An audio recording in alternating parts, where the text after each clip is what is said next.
Hi guys, welcome to The Glitch. I'm Jen, your friendly farm girl philosopher, here for week 2. Topic this week is going to be internet anonymity and cancel culture. I think this probably contributes more to division because our town square is social media. So where we discuss ideas, or where we try to discuss ideas, is on social media. And just by the very nature of it, we're more anonymous, and we view other people, they're more anonymous. So it's kind of, you're more willing to say things that maybe you would think twice of. So today's Monday, so it's mental exercise, and there's just 3 questions that I think we ought to ask ourselves. Before you comment on a post, Facebook, I'm not on Instagram or Twitter, and honestly I try to stay off of Facebook except when I'm doing this stuff. I don't comment very often.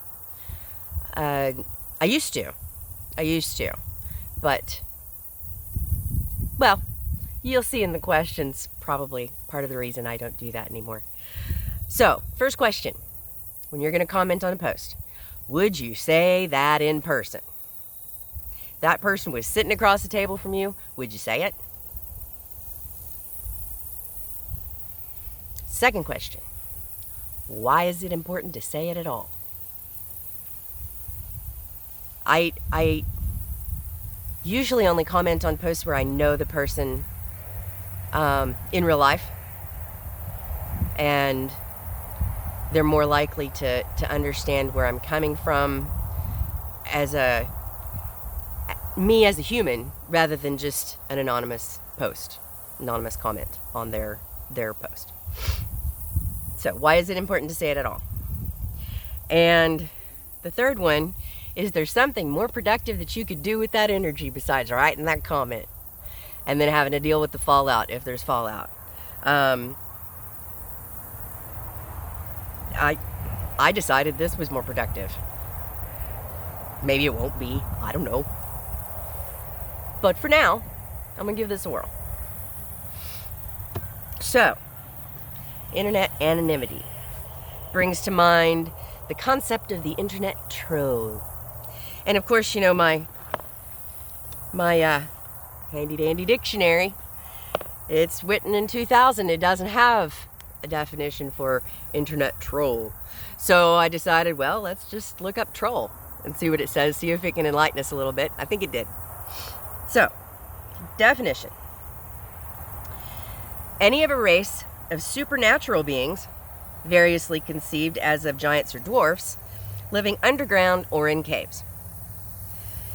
I thought this definition was kind of interesting when we're talking about internet trolls, because they see themselves as giants, oftentimes, intellectual giants perhaps, and sometimes they also see themselves as the troll under the bridge. You have to pay the toll in order to get past the troll under the bridge, or otherwise whatever point you were trying to make with your post isn't valid. So they kind of jump out at you from underground or in their cave where they like to hang. So I thought it was kind of an interesting look at why they're called internet trolls. So, just my opinion. Anonymity, I think, is really dangerous. It goes back to what I talked about last week with tribalism and group identity and dehumanizing the other, people in other groups. It kind of happens naturally on social media, where you're more anonymous. You end up, the sadder thing is that you end up not only dehumanizing other people, but you're kind of dehumanizing yourself because you're anonymous, if that makes sense. You can comment on somebody's post that's all the way around the world. They don't know you from anybody. And because you can do that, you feel like you have the right to be hateful and rude and call people names and all that kind of stuff. We'll talk about that later in the week. So one other thing I wanted to touch on when I was rewatching my videos from last week is when I say left and right, I'm not really talking about politics.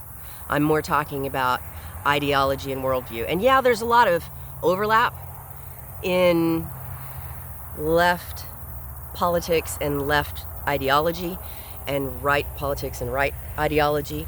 I don't mean right as incorrect, I mean right as in right wing. Which I guess is left on your screen, whatever. But I'm really talking about society and culture much more than I am talking about politics. And I will touch on that some more. I think that's tomorrow. So, today, it's going to be a little shorter. But here's your challenge. I want you to imagine when you're in a chat or in, really in a comment section. Get on a comment section. Start scrolling through the comments and the replies and stuff like that. Especially if it's something controversial, something you agree with intensely or disagree with intensely.